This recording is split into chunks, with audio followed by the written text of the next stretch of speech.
Hi, Democrats. Today is Monday, December 18th, and it's time for the Chair's Daily Live. Happy Monday. So if it's Monday, I'm going to start off by telling you how many mass shootings we've had in our nation in 2023 to date. So the number is 729. For the last couple of weeks, I've been saying that we're on track for 2 mass shootings a day on average in our nation. And that's where we are. We're just a smidge over 2 mass shootings per day in our nation. And I'll remind you that mass shootings are when there are 4 or more people shot plus the shooter. So it doesn't include when the shooter is shot. So it's 4 or more people shot by a shooter. So when a shooter is killing 3 people, that's not part of this 729 number. When the shooter kills 3 people and the cops kill the 4th person, that the shooter, that doesn't count. I'm only talking about an instance where 4 people are shot by one lone gunman at a time. And we've had 729 of those instances in the United States in this calendar year. So somewhere in the midsummer, I decided that every Monday I was going to come and report those numbers. The reason for that was because I felt like we were becoming desensitized. There'd be a shooting and we'd move on because wasn't there just a shooting yesterday? Mass shootings are something that we absolutely can reduce if we do something about it. It is way past time for somebody other than me, or in addition to me, to be having common sense conversations about common sense gun laws. Now, it's particularly striking because today, Oklahoma received its ratings from the Giffords. I can't think of it, the Giffords. I don't know if you remember Gabby Giffords in Arizona, got shot in the head, started a PAC to look at common sense gun laws, frankly. And they gave Oklahoma an F. An F. Because we are in the top 13. We are number 13 in dangerous places for gun violence. 13 out of 50. I guess we're not in the top 10. Should I be celebrating that? But only 12 more states in our union have more violent gun deaths than we do in Oklahoma. It's shameful. I'd like to look at some more stats from the Giffords organization. I cannot read that at all. So what's happened in this year is that Oklahoma has passed 0. We've passed no common sense gun laws in the calendar year of 2023. We just said gun schmun. Let's just make sure everybody has a gun. Everybody has access everywhere where they want to be. The only positive thing that Oklahoma does with regards to guns is somehow we have squeaked out some law about access to guns for children. But everything else, we don't have, we haven't closed the loopholes on gun shows. I should have printed this because I cannot read that at all. But there are a lot of dangerous things that we've done a lot of dangerous things we've overlooked because we didn't pass any new laws this year regarding gun safety. So we qualified for an F rating. F. Now, they always, when you watch the news, they always want to talk about how on the coast it's more dangerous.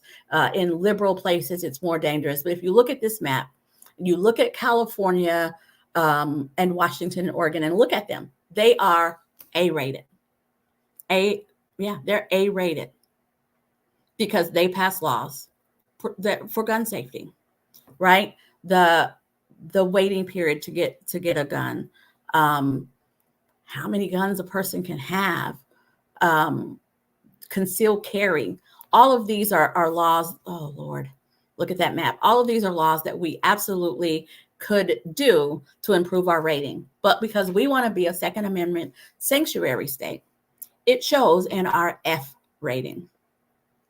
So when the next time that a Second Amendment zealot, not somebody who believes in the Second Amendment, we all believe in the Second Amendment, but we interpret it differently. But the next time a zealot talks to you about how, the only way you're going to get their gun is to pry from their cold, dead hands, tell them you're in Oklahoma. There's a chance. There's a chance because folks are dying in Oklahoma at a much higher rate than our population calls for. We actually got worse by 40%. And not because we did new things, but because so many other states did better things than us. So we actually lost ground by 40%. So I want to talk about this. We can take that down now. I want to talk about this because this is why I mention it every single week. I mention it every single week because I don't want us to get, I don't want us to not think about it. I don't want us to think, oh, well, it's happening. It's not that big of a deal. It is happening. It is a big deal. And it is a huge deal in Oklahoma because we've rated an F. Now, as we get into the holiday season, I am loath to talk about things like this because we should be it should be happy times. It should be happy times, but we're also wrapping up the year. And I think it's important that we talk about some of the things that we need to do to improve our state. And this one's kind of an easy one. It's a layup. Let's repeal permitless carry, right? Let's enact universal background checks. Let's pass some laws so the domestic violence perpetrators don't have such easy access to guns.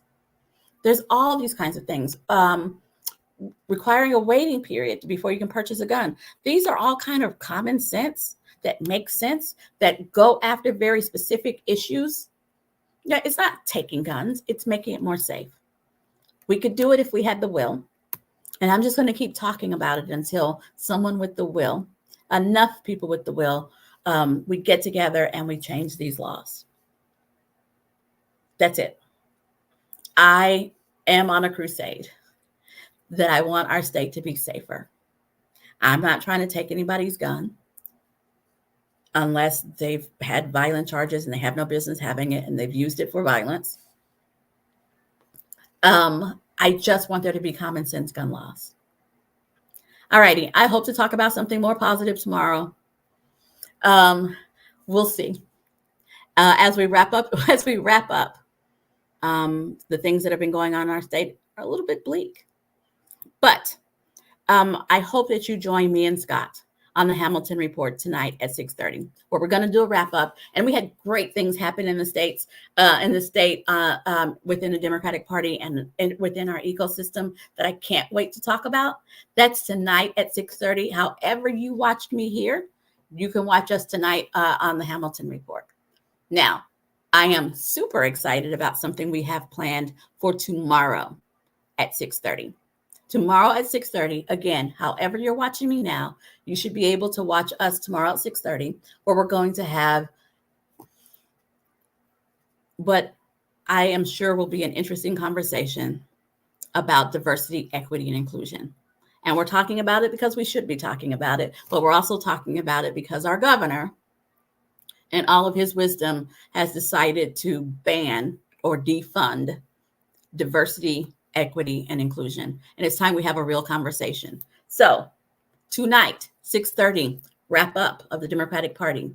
Tomorrow, 4:15, I'll be here talking about something cheerful. And tomorrow at 6:30, we'll be talking about diversity, equity, and inclusion. You guys have a wonderful evening, and I'll see you a little later tonight.